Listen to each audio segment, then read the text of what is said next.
I'm 1% better today than I was yesterday. When you sleep better at night because you know I'm doing what's right for people here. You can't give great service without uncovering needs. And sales has gotten a bad rap in our society. We want to meet the member where they're at. But we need to be treating them like we're trying to catch them. We're here to get the full potential out of our team for our members. You can't move faster than the speed of trust. Coaching is something you do for someone, not to someone. You're listening to the Credit Union Leadership Podcast, a podcast that delivers value and offers up insight that'll help your credit union grow.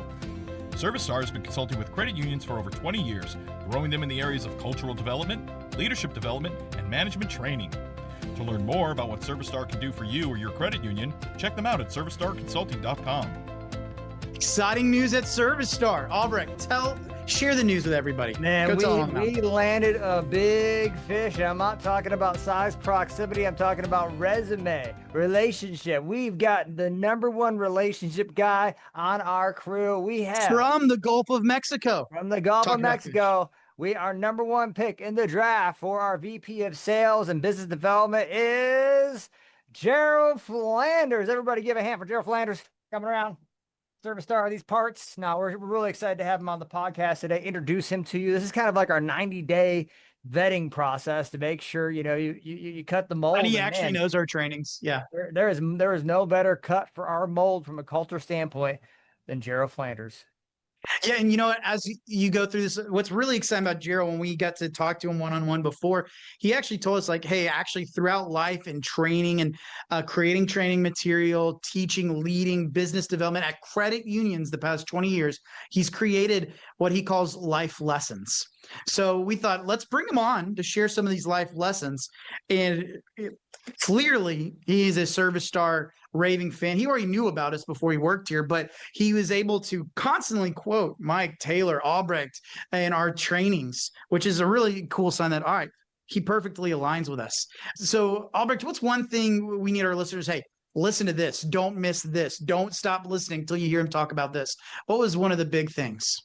Yeah, so Jarrell is a storyteller, but he's also an executive presence. And so when you're listening to his stories, remember, he's ran credit unions. He's run credit unions through sales and service programming like the kind that we teach at ServiStar. And so he's coming from the hard knock school of I've done it. I see where it works. I see where credit unions could use a ServiStar. And so it's not just a hire off the street who's learning this industry. It's a hire who's been in the industry and has applied it and has some really, really neat kind of analogies and stories. Honestly, he might actually have me beat on metaphors and analogies. He's doing record work on his story. Dude, we need to have a metaphor off. That we're gonna bring him back to do a metaphor. Do that. I'm excited. I'm excited to have him. I'm excited for you to listen to him on the Credit Union Leadership Podcast. Ryan, roll that tape. Welcome to the Credit Union Leadership Podcast, and today's a special day, right, Albrecht? Oh, it's a special day. Here at ServiStar Consulting, we got a little tradition. On your 90-day review, we launch a podcast about you. I think it was a little longer than 90 days for me, but I think I had some kinks to work out.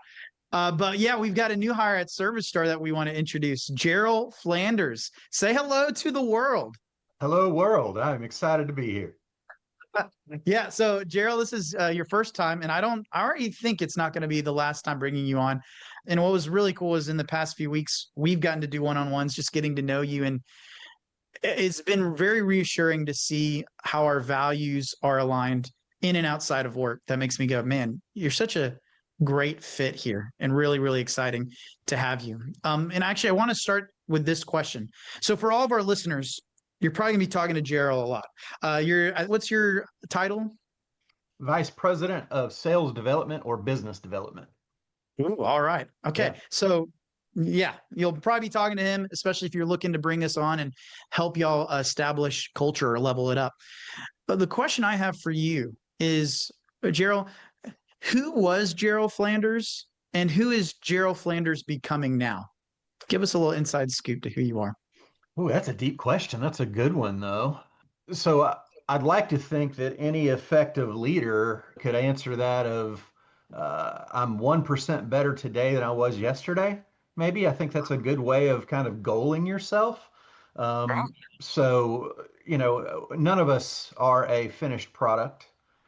We all have opportunities that hopefully we self-identify, and hopefully we have some really trusted colleagues that we built a great relationship with that can also give us feedback that we look at as a gift and truly identify things that you want to be better about yourself. So, what are some things that I've worked on over the years, some things that, I've identified? I used to be the person that in a meeting that probably spoke up too quickly, to be honest. Like I would sit there and this awkward moment of silence would happen, and I felt the responsibility for whatever reason that all right, nobody knows the answer. I'm going to speak. I'm going to say something right here. And I've worked a lot on myself to kind of embrace that moment of silence along the way because everybody doesn't move at the same pace as you do mentally in your mind. Not that I'm advanced in any way, that's far from the truth. But sometimes people are thinking and thinking even deeper than how you might think about something. And if you talk too quickly in a meeting, without giving them that chance to kind of think it through and get to something, you might take away that opportunity for them to really add value to a meeting just because you were so quick and didn't want to go through that awkward moment of silence. That's just one example of something I've identified over the years. Man, 1% better every day. Albrecht, he's speaking your language right there. Yeah, it's a very, very solid truth because at this level, right, we're probably doing 1% of 1%. It's about stacking days. And so, Yeah, there's so much value in what you just said, Jarrell, and I'm so happy to have you as a valuable asset to our team. It's a great addition. Speaking about 1% better every day, I do want the listeners and people we potentially or currently partner with know this about you.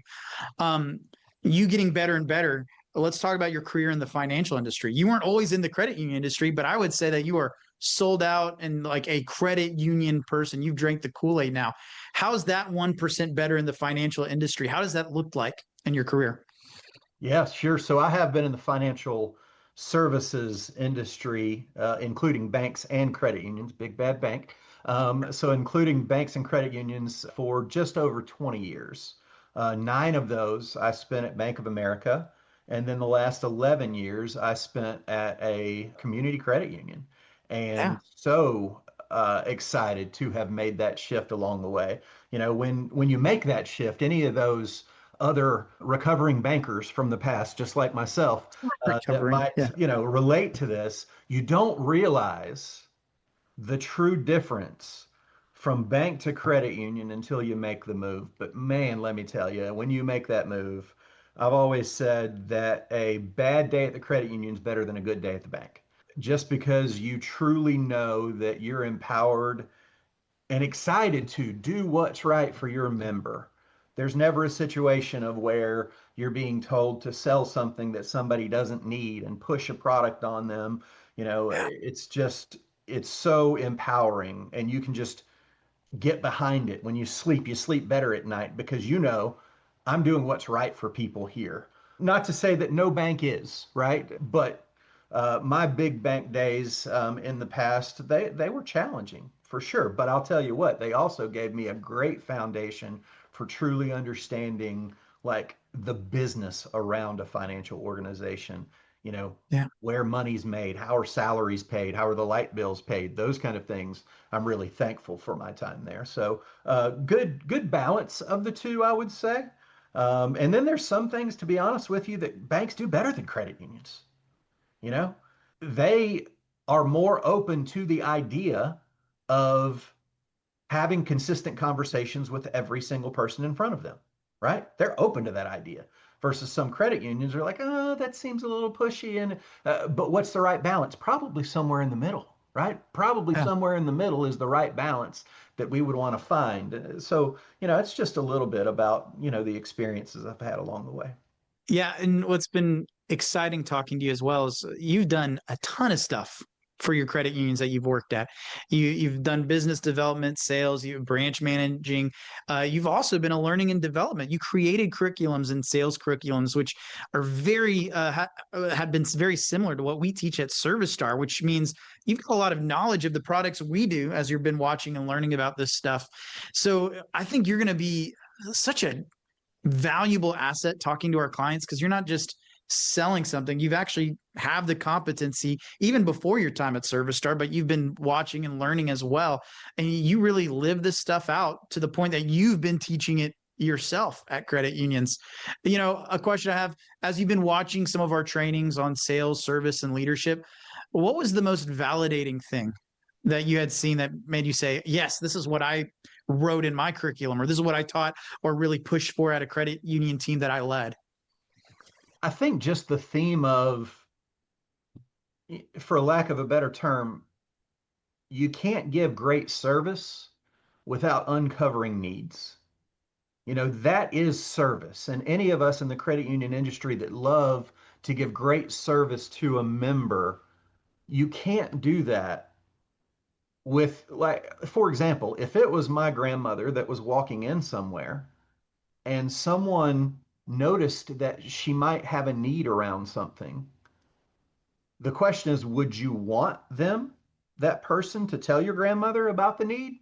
Or would you want your grandmother to walk out the door having a need, not knowing that she could get it taken care of at her trusted credit union, and having to find somewhere else that might charge her a higher rate to do it elsewhere, right? And that type of mentality is consistent with the ServiStar training, and it's consistent with what I have believed for years as well. So that's just refreshing, because sales can be a bad word, right? If you're product pushing on people, I've always said we don't PP on our members. We don't do that, right? We don't product push. We actually find solutions. Well, what's a solution? A solution is where you pair a need with a product, creating a solution, mutually beneficial, and look for those right pairings along the way.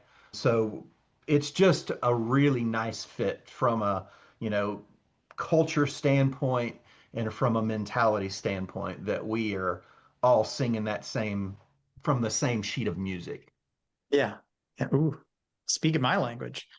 So what, Jarrell, as you and I were talking about this episode, you were sharing your leadership lessons with me, and you actually have them written down almost as your operating system as a leader. And what we thought would be really cool when we were talking about, hey, let's do more than just an introduction. Let's actually talk about something that provides a value, a need of our listeners, current and aspiring leaders in the credit union movement, figuring out, how do I become a leader? Or they need the inspiration to keep doing the stuff we teach in Vertex. I'm going to ask you, hey, out of I think you said you had between 11 and 20, let's pick like 3 to 5 of these leadership lessons and talk about these. And then, Albrecht, I have a little challenge for you as we do that. It wouldn't be the Credit Union Leadership Podcast show if we weren't trying to gamify something. So, Jarrell, this is what I want to do. I definitely want to prompt great conversations, swapping some stories with these leadership lessons you have. But Albrecht, I have you here for a very, very specific reason.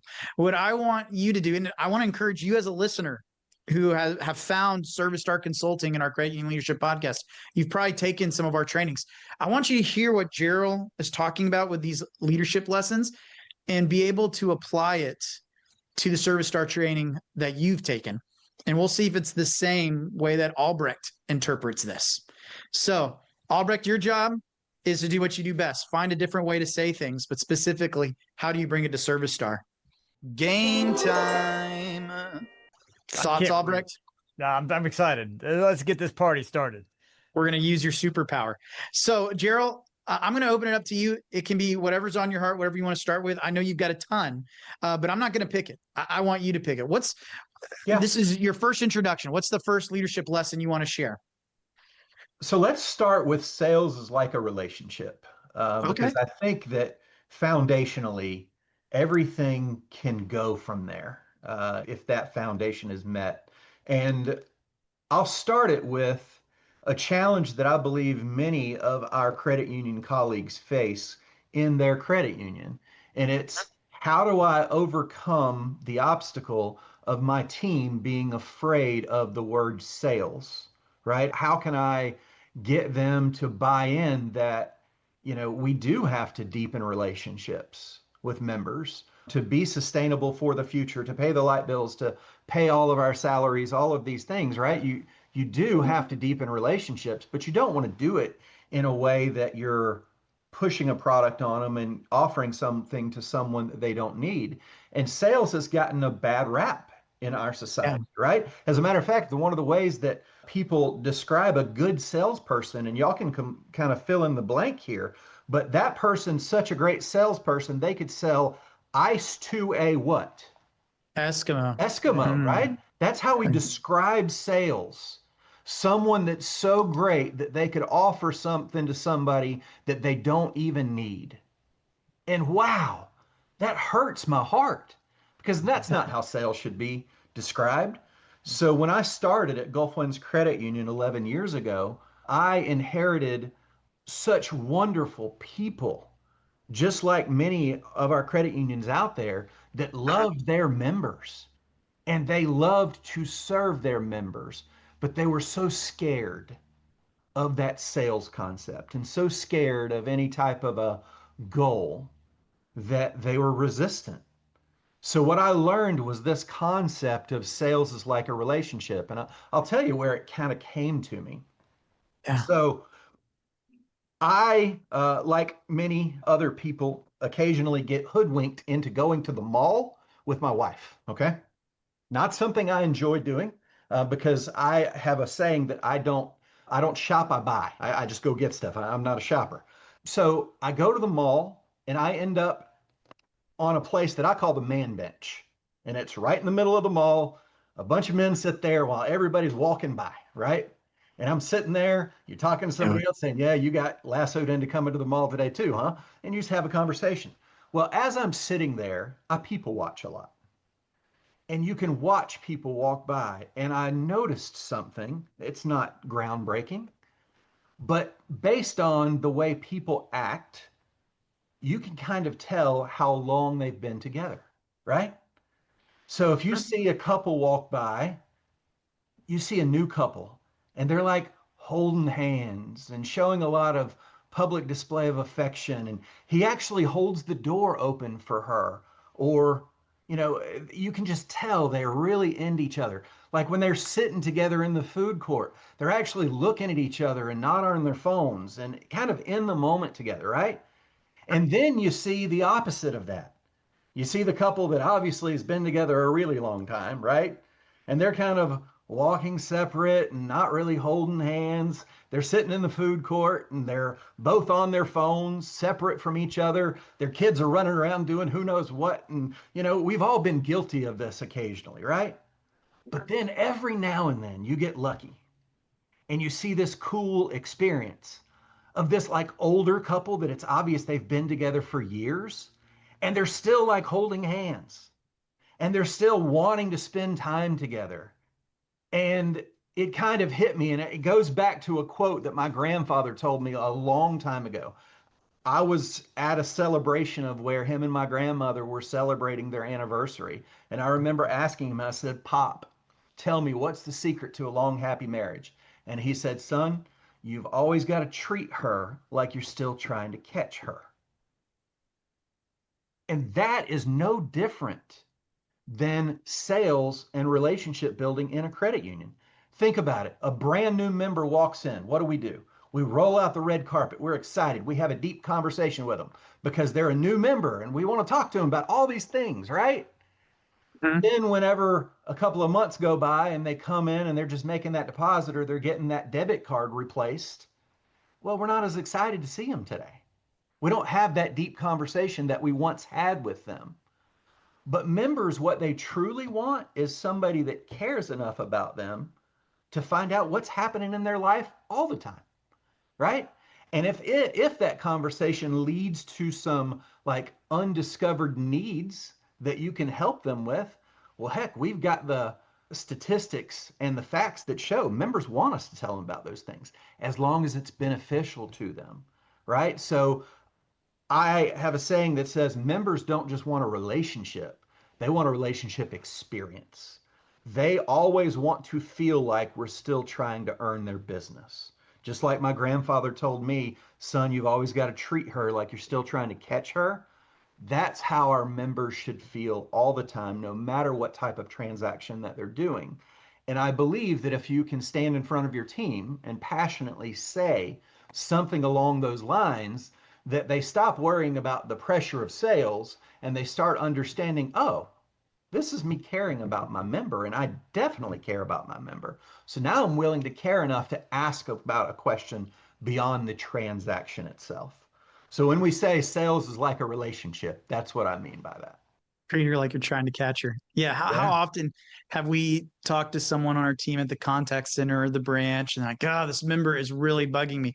Oh, they want me to do this. Oh, they want me to hold their hand through this new process. But we need to be treating them like we're trying to catch them. Yeah. Albrecht, it's your turn. Yeah. Gerald's So talking about you this. said a Where do you tie it? You said a couple of things that kind of caught my interest as a retired professional ice fisherman who was sponsored by Eskimo, selling ice to Eskimos. You know, that kind of rang my bell. And you're talking about catching, which is, you know, I'm a fisherman, so let's catch and let's keep. But in all serious, I think I got lost in the mall analogy. And I thought about what I observe at the mall, which is people trying to sell me, you know, salted hand cream from the deep sea, and how if you don't match where somebody's at that moment, then it is pushy sales. And so the model that we see in the mall, particularly in that kiosk environment, is a model that we don't want to replicate in credit unions. We want to meet the member where they're at. So if they're not in the mood to talk about this hand cream from the Dead Sea, then we should probably be quick about that transaction and give them a quick referral and move on the way. And so I think that's the cool thing about the ServiStar process. It's every member every time where they're at. And so that might look different depending on who's in front of you and what kind of deep sea salt hand cream you're selling to them. And how far down are we going to go into this mall analogy? I love this. I mean, I can smell the Aunt Annie's pretzels already. So I'm there, you know, I'm there right now. I'm there. I agree. But it also goes into like how many times do we hear, you know, somebody in a branch and it's legitimate.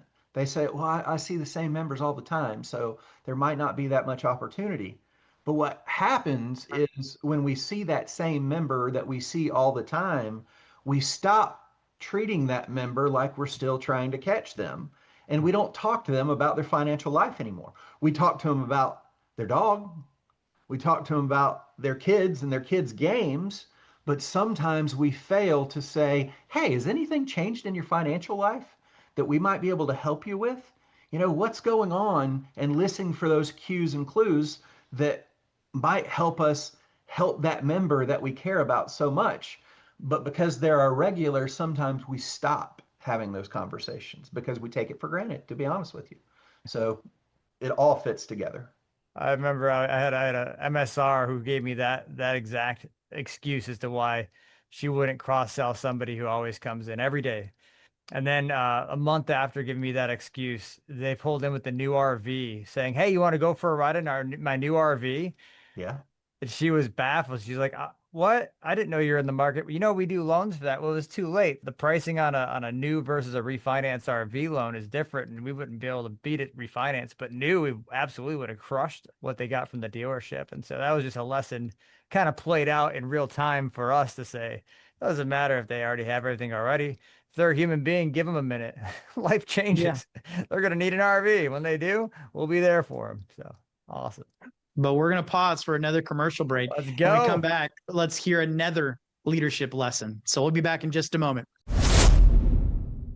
Vertex Live nationwide is one of the most popular leadership training that's come out of ServiStar Consulting in the last 4 years. The pandemic forced everyone to go live online, and we embrace the opportunity to take credit unions from around the nation and join their leaders into one 10-part series with a graduation at the end and a group project that takes these classroom leadership topics and turns them into real world competencies. You've heard me on the Credit Union Leadership Podcast talk about an investment in leadership as one that pays dividends in your others. And so many credit union leaders will benefit. Not only themselves, but their teams will benefit from being better strategic thinkers. Their teams will benefit from being better coaches. Their teams are going to benefit from being more effective delegators. And so topics like team building, employee motivation, don't let your team learn this by mistake. give them that proactive leadership training that they need, send them to Vertex Live nationwide, a cohort that runs twice per year here at ServiStar Consulting. All right, let's get back to this. So, Jarrell, you've got a ton. All right, I know you got about 11 to 20, and we've knocked down one. What's the next one you want to talk about? The next leadership lesson? Yeah, so I'll kind of use what we talked about before as a launching point, right? That's where we want to get to, right? We want to get our team to have more conversations with members, to care enough to ask that extra question. But we all know, and this is a ServiStar staple, right? Team members don't always do what they're trained to do. They consistently do what they're held accountable and coached to do, right? When they hear something's important. So when it comes to coaching and how you get the behaviors that you're trying to get out of your team for the benefit of your members, there's really two really strong things that I believe in. And it's be kind, not nice. And when somebody hears that, like, oh, you're telling me not to be nice? I'll explain a little bit, right? But being kind and being nice are a little bit different. And then also a bridge of trust between you and that team member is what really allows you to coach them and hold them accountable. Without that bridge, it's really not possible to effectively hold somebody accountable. So here's what I mean. First of all, the kind, not nice piece. Yeah. So this actually goes back an example of kind, not nice. I have a brother that's 4 years older than me.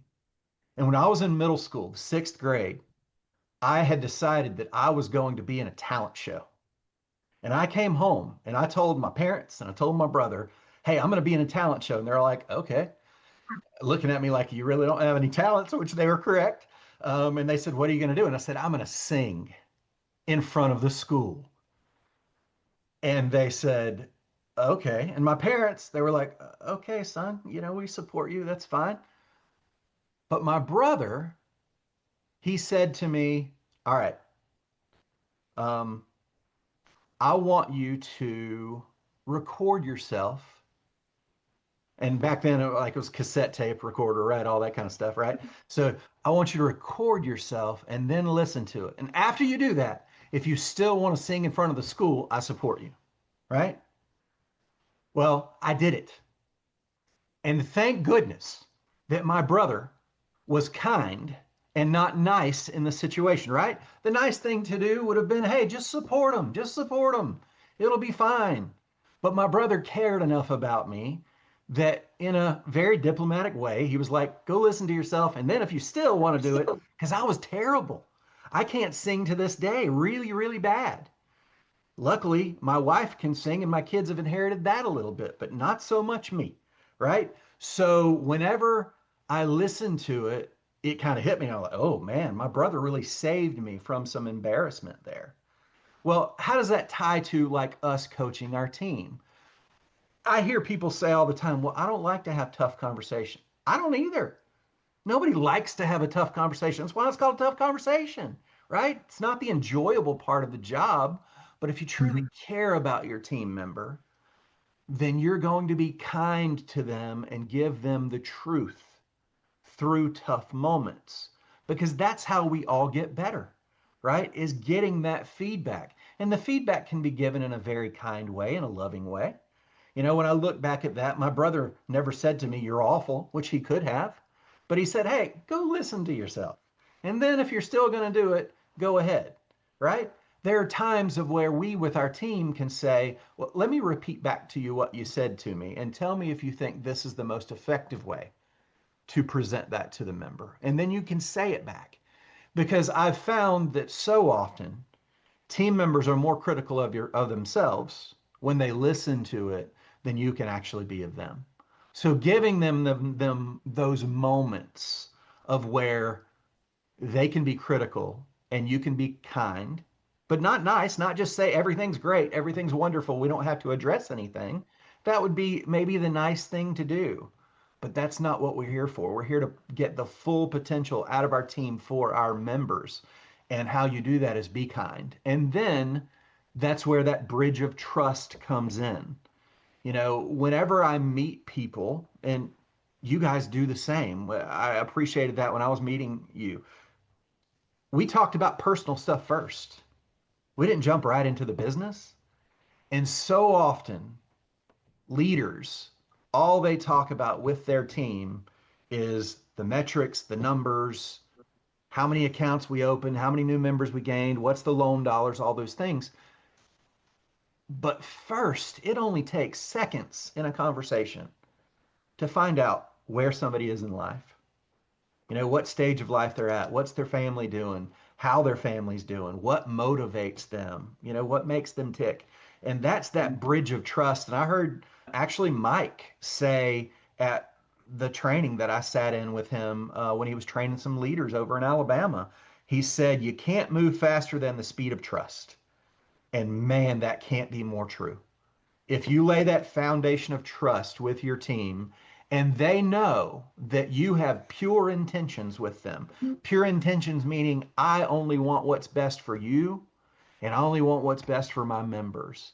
If they truly know that about you, then when you're coaching them and you're being kind to them, but not necessarily nice in the moment, but you're giving them truths, they're going to take those truths and apply them because they know, hey, this is Jarrell. He cares about me.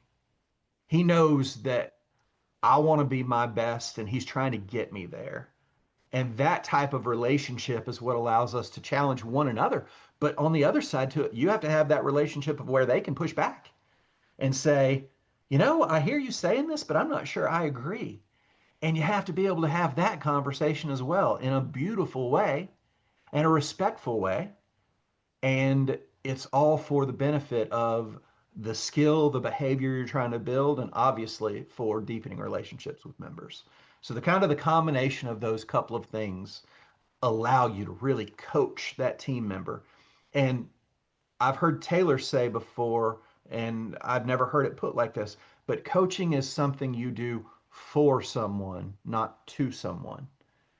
And that trust and that caring and kindness all kind of moves together to allow us to do that. It's such a privilege to be able to have a relationship with a team member that you have that trust and y'all can truly give honest feedback back to one another. That is so beneficial and it benefits the team and it benefits the member. Man, so two great lessons there. Kind, not nice. Be kind, not nice. I thought you were going to say, be kind, we wind. And then the second one was trust is the bridge to us to coach. Yeah.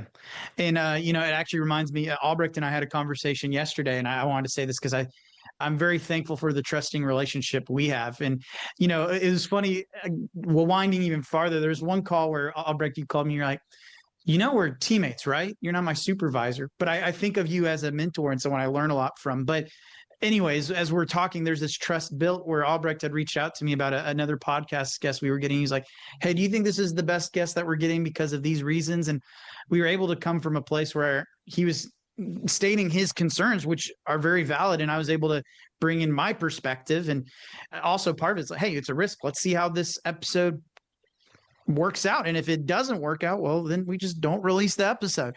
But I wanted to say this bridge to enable coaching and just use as a moment to put Albrecht's name in the lights. I feel like you've developed me a lot into who I am, and us even having that conversation that could feel like a little gutsy or uncomfortable at times. But it is cool to see that trust has built that bridge to allow us to have effective confrontation and talk about this stuff.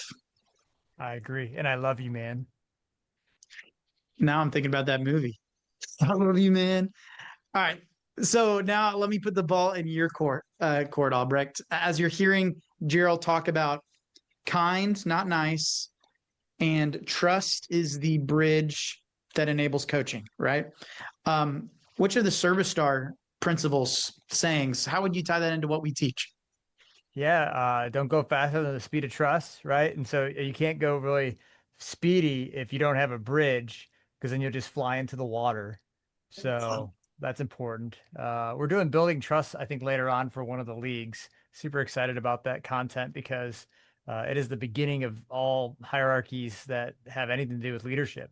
From Patrick Linioshi's 5 dysfunctions of a team to Tuckman's research in the 70s to my own hierarchy of team needs. It all starts with trust. There. So that's meaningful and relevant. It's that time of the session where we get to go to activity time. And I actually made an acronym, Scott Anderley, for No, you kind. already have an acronym. Yeah, Usually, do you want the yes, Albrecht but I acronym gotta right tell now? Jarrell first, just so he knows. Usually in shows, I give him a random word because Albrecht's superpower is analogies and saying things different ways. So I give him a word and I say make an acronym for it. But he already has an acronym. Yes, we want it. We want it. So kind, K, knowledge, I, information. So put an and in between those two. Knowledge and information needed for development. Knowledge and information Love needed it. for I love it. development. Ooh, all right. Wait, unpack this a little bit though. All right. So I hear all that, I'm like, all right, that makes sense. Paint the picture. Why does it make sense? You've given me the colors, but my canvas is empty. Yeah, the real challenge is getting someone who is good at something to have the appetite to change to be better. And so without that bridge of trust, without that kind of peer accountability, it really is hard to get someone to say, "Oh, I need to be 1% better every day." It's actually even hard to hear feedback in most situations. And so that's why if you keep it neutral, which is another acronym, keep it neutral, dude. It's not about the person. It's not about how they made you feel. It's just, this is what I'm seeing. It's knowledge and information. It's as neutral as it is helpful, because it's about developing that person. And it's really hard to get someone to hear how they need to change. A lot of times we're blind to those things. And so unless they're coming to you for executive coaching, which we here at ServiStar have the privilege of receiving those types of clients. Many times, if you're going to a high achiever and saying, "Hey, there's some opportunities here," it's hard for them to hear. And so building that bridge is really important. Yeah. Well, hey, I want to transition us to the end. I feel like our listeners have gotten a lot of value out of this. We talked about bridge or the trust is the bridge that enables coaching. We talked about being kind, being kind, not nice. And then we even talked about that sales is like a relationship. And the two things I really walked away with is we don't want to PP on our members, no product pushing.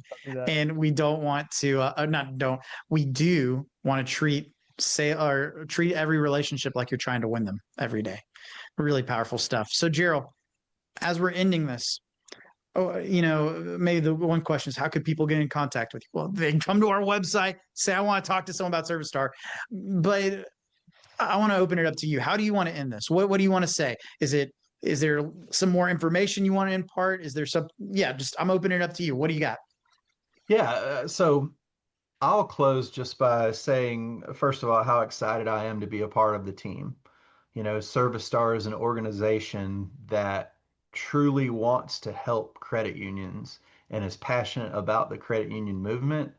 And I could not be happier or prouder to be a part of the team. So excited.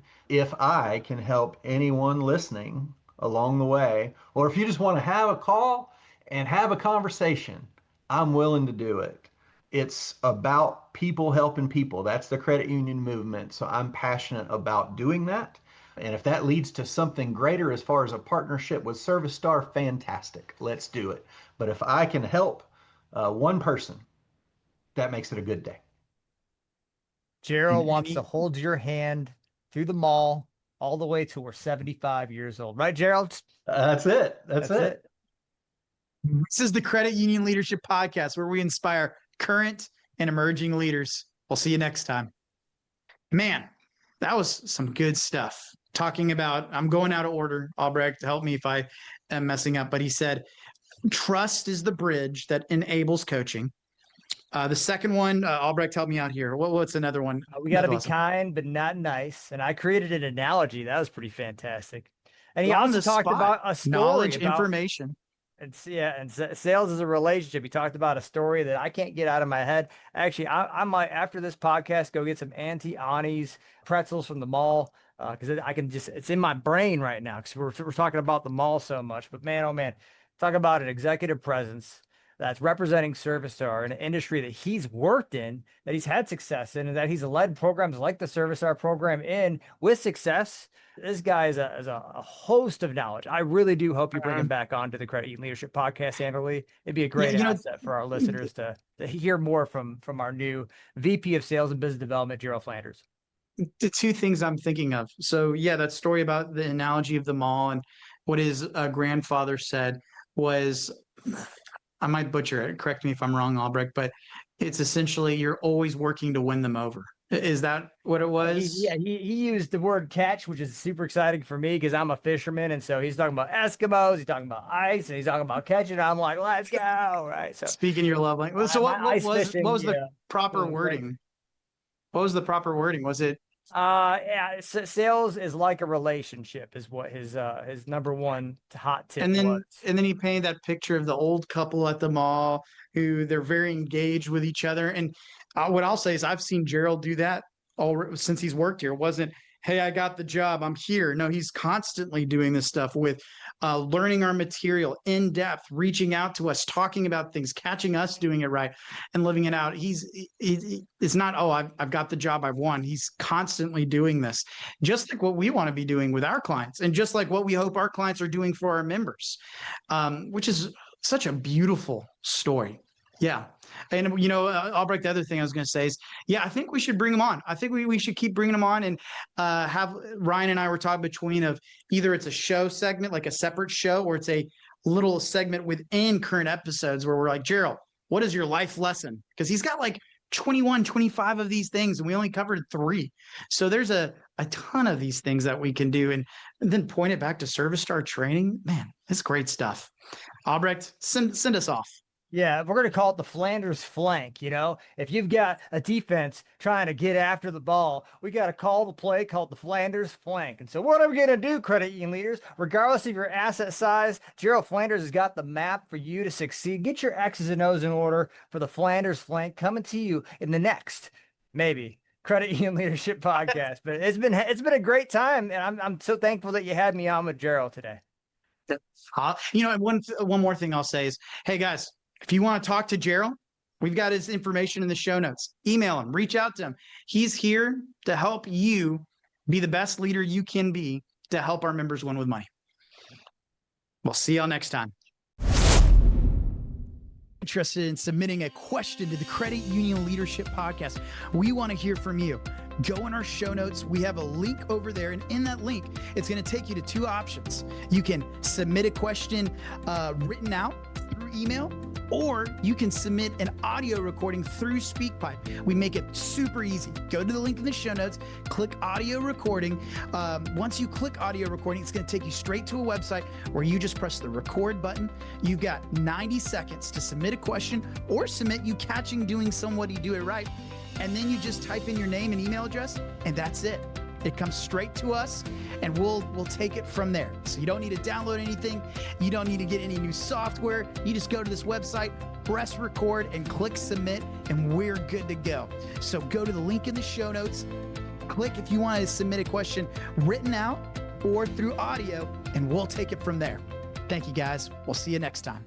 An investment in leadership is one that pays dividends in your others. I'm Scott Albrecht, guest on the Credit Union Leadership Podcast and Vice President of Learning and Development. And man, oh man, our upcoming Emerging Leaders course is something that I didn't get as a department manager over several departments in the credit union movement. And the average manager in America doesn't go to manager training until they've been a manager for 10 years on average. We send the average teller to 2 to 3 weeks of teller training.